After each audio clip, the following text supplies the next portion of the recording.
Enjam şol adam hakkındaki ähli maglumatlary, ýagny oň erkek ýa-da dinanlygyny, milletini, hatda şo wagtdaky şähtaçyk ýa-da gamwyn ýagdaýdadygyny aýdyp bilýär.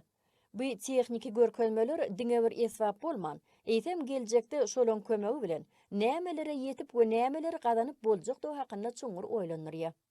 Dolanırcı enjam, hakykata ýakyn bolan görnüşler, robotlar, şökleler, sungot, 3D görnüşde şekiller çıkarmak we olaň nutgatyny almak ýaly bu täze tehnologiýalar geljekde meýilleşdirilen binalar gurmaklygy nähili kömek berer.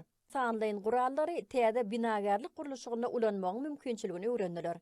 Esasy çyýmal bolup, ýelim, beton ýa-da agaç ulanlyp gaýtadan işlenilýär. Täze teklip edilen pikirleň birim, gurulşykda uglerod we aýna süýmini ulanmakdyr. Alimlaryň ýene bir topary, gurulan binalaryň ekologiýa taýdan ziýansyz we energiýa täsirli bolan görnüşiniň üstünden işlemekden ibaretdir. Mundan meýlek binalaryň köpüsi az çyýmal ulanlyp, ekologiýa peýdaly usulda gurular.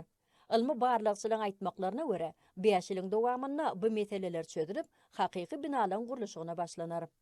İçerki galanylaryň bir ýyldaky umumy göwrümi Vietnamda 13 million tonna ýetýär. Muňa garamazdan zyňyndylar görnüşine görä aýyl taýly edilen ok. Toplanan galanylaryň aýyl taýly edilip ýygnalmagy käbir ýurtlardaky ýaly täsirli çözgütligine galýar. Vietnamyň aglaba şäherlerindäki köp gatly jaýlarda ýaşaýan öý hojulukçylar bu usuly ulanmagy makul bilýärler.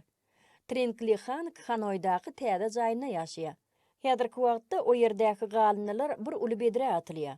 Trinkli Han galanyny saýlayan adamyň işiniň ýeňilleşmegi üçin, olaň ähli görnüşi üçin aýratyn bedreň bolmagyny isleýändigini aýdýar.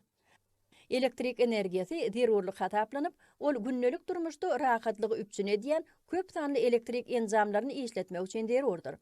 Muňa garamazdan, ýyllyk elektrik beketlerini işletmek üçin ulanylýan ýanyjyň görnüşleri howaň ýyllygynyň artmagyna we özgermegine getirýän zäherli gazlaň, atom elektrik beketleriniň hem radioaktiv şöhleler çıkarmak howpyny döredýänligi sebäpli bütün dünýäde olaň sanyny azaltmak ugruna işler alınıp barlýar. Koreýada döredilýän adaty energiýadan garaşsyz owalyň 3 we ondan köp çagasy bolan maşgalalar hökümetden ilkinji ýylda 4,5-den başlap $27,000 çenli kömek pulunu alyp biler. Ekologiýa we daşary şow ministrligi tarapyndan ýaýradylan maglumatlara görä, Hytaýyň şäherlerini Hwoanghi soňky bir ýylda gowlaşdy. Has dogrusu geçen ýyl ýurduň şäherleriniň 339-syny Hwoanghi gowy bolan günlüň ortaça paýy 86,5 götermeýärdi, 316 güne getdi. 2022-nji ýylda Hwoang hapalanmagynyň esasy düdüm bölegi bolan gaty mikrobölejikliň we kijijik suwuk damjalaryň ortaça dyklygy öňki ýyl bilen deňeşdirilenle 3,3 göterimlik azally we gözegçilik edilýän şäherlerde 1 kub metr üçin 29 mikrogram boldy. Hwoang hapalanmagyna sebäp bolýan PM10 diýilýän inçe bölejikliň ortaça görkezjesi gözegçilik edilýän şäherlerde 1 kub metr üçin 51 mikrogram bolup, öňki ýyllakydan 5,16 göterimlik beseldi. Daniýa hökümeti arasy energiýa adaty üçin iň uly we iň gymmatly taslamany durmuşa geçirmek kararyna geldi. Bahasy takminan $34 milyard barabar taslama alimniň topar tarapyndan döredilen adalar bilen tanyş. Daniýada amala aşyrylýan taslama hojuluklyň 10 milliony ýaşyl energiýa bilen üpçün etmek üçin gurulýar.